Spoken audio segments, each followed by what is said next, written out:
নেওয়া হবে কিনা, এই যে বর্ষায় থাকছে আপনাকে ধন্যবাদ। আপনারা ইতিমধ্যে জেনেছেন এবং আপনারা নিউজ কভার করেছেন। আমরা এবার আগেভাগেই দুর্যোগ প্রস্তুতির জন্য জেলা কমিটি মিটিং করেছি। জেলা এবং উপজেলার যে দুর্যোগ প্রতিরোধ কমিটি আছে, সবগুলো কমিটি মিটিং হয়েছে। আবার আমরা বিশেষভাবে মিটিং করেছি আমাদের যারা ঝুঁকিপ্রবণ এলাকায় বসবাস করে, পাহাড় দেশের ঝুঁকিপ্রবণ এলাকায় তাদের নিরাপত্তার জন্য আমরা প্রয়োজনীয় ব্যবস্থা গ্রহণ করেছি এবং এখানকার এনজিওদেরকে আমরা এবার নতুন করে ইনভলভ করেছি, তাদের তালিকা নিয়েছি আমরা, যাতে সরকারের পাশাপাশি বেসরকারি উদ্যোগেও যাতে আমাদের সম্ভাব্য কোনো ঝুঁকি তৈরি হলে, কোনো দুর্যোগ তৈরি হলে যাতে আমরা সেখানে প্রয়োজনীয় সাহায্য সহযোগিতা করতে পারি।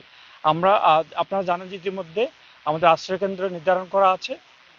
যারা পাহাড় ধসের ঝুঁকিপ্রবণ এলাকায় আছে, আমরা তাদেরকে সরজমিনে দেখতে আসছি। ইতিমধ্যে আমাদের অফিসাররা বিভিন্ন জায়গা পরিদর্শন করে তাদেরকে সতর্ক করেছে। আমরা ব্যানার ফেস্টুন টাঙ্গিয়ে দিয়েছি বিভিন্ন জায়গায়, যাতে দুর্যোগের সতর্কবার্তা পাওয়ার সাথে সাথে তারা আশ্রয়কেন্দ্রে চলে আসে। আপনাদের মাধ্যমে আমরা সকলকে অনুরোধ জানাবো, বিশেষ করে আমাদের যে সকল ভাই বোন পাহাড়ের পাদদেশে বসবাস করে তাদেরকেও অনুরোধ করব, তারা যাতে দয়া করে সবার আগে আমরা যাতে জীবন বাঁচাতে পারি, জীবন যাতে ঝুঁকির সম্মুখীন না হয়, তারা যাতে আশ্রয়কেন্দ্রে যথাসময়ে চলে আসে। আপনাদের মাধ্যমে আমরা সবাইকে অনুরোধ করব। বিশেষ করে আপনারা জানেন যে আমরা একটি অভিযোগ পেয়ে থাকি, আমাদের যারা পাহাড়ের পাদদেশে থাকে তাদের মধ্যে একটা ভীতি কাজ করে যে তাদের নিরাপত্তার বিষয়টা কাজ করে। তো এই রকমের ভীতি যাতে কাজ না করে আমরা তাদের এলাকাটাকে নিরাপত্তার চাদরে ঢেকে নিব, প্রয়োজনীয় নিরাপত্তা বিধান করার চেষ্টা করব। পাশাপাশি তারা আশ্রয় কেন্দ্রে আসলে তাদের যাতে মোটামুটি মানসম্মতভাবে তারা থাকতে পারে সেই বিষয়টাও আমরা দেখার চেষ্টা করব, সেই প্রস্তুতি আমরা নিয়ে রেখে। অবৈধ দখল কোনো মতেই আইনে আইনে এটা গ্রহণযোগ্য না। আপনারা জেনে থাকেন পাহাড়ে বা এবং অন্যান্য জায়গায় অবৈধ দখল করে মানুষজন বিভিন্ন ভাবে বসবাস করছে বলে অভিযোগ আমাদের কাছে আছে। সেটা আইনি বিষয়, সেটি আমরা আইনগতভাবে সেটা দেখব। তবে এই মুহূর্তে আমাদের প্রায়োরিটি হচ্ছে মানুষের জীবন বাঁচানো, যাতে পাহাড় ধস কিংবা প্রাকৃতিক দুর্যোগে আমাদের একটি মানুষও যাতে তাদের জীবন হানি না হয়, জীবন নিয়ে যাতে তারা সংশয়ে না পড়ে, সেটাই আমরা এই মুহূর্তে গুরুত্ব দিচ্ছি। পাশাপাশি সরকারি নিয়ম অনুসারে অবৈধ দখল বা অবৈধ স্থাপনা উচ্ছেদ এটি একটি চলমান প্রক্রিয়া। আপনারা জানেন যে তিন পার্বত্য জেলায় এই প্রক্রিয়াটা একটু জটিল, এখানকার ভূমি ব্যবস্থাপনার কারণে সেটি সরকারি নিয়ম অনুসারে চলমান থাকবে।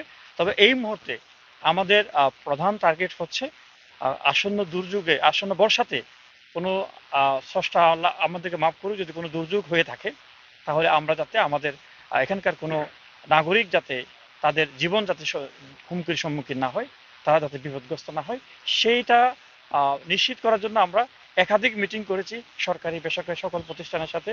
আপনারা জানেন যে এই জেলায় অনেক স্বেচ্ছাসেবী সংগঠন আছে, তারা নিজে থেকে এগিয়ে আসে, তাদের সাথে আমরা মিটিং করেছি।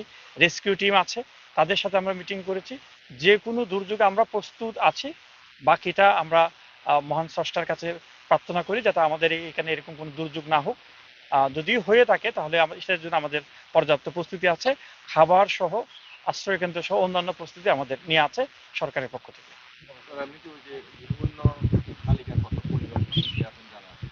এটা একটা তালিকা হয়েছে, আপনারা জানেন যে সেটা উপজেলা ওয়ার্ডে তালিকা হয়েছে। উপজেলা থেকে আপনারা প্রকৃত তথ্যটা নিতে পারবেন। আমরা আপনাদের প্রয়োজন হলে আমাদের কাছ থেকে উপজেলার তথ্যগুলো আপনারা এগ্রিগেট করে নেবেন। আশ্রয় কেন্দ্রগুলো এই মুহূর্তে আপনাকে সংখ্যা বলা যাবে না, কারণ আমরা সকল উপজেলা থেকে তথ্য এখনো পাইনি। তবে আশ্রয় কেন্দ্র গত বছর যে কেন্দ্রগুলো ছিল, পাশাপাশি আমরা দু একটা জায়গায় স্থান ভেদে প্রয়োজন ভেদে দু একটা কেন্দ্র বাড়ানো হয়েছে।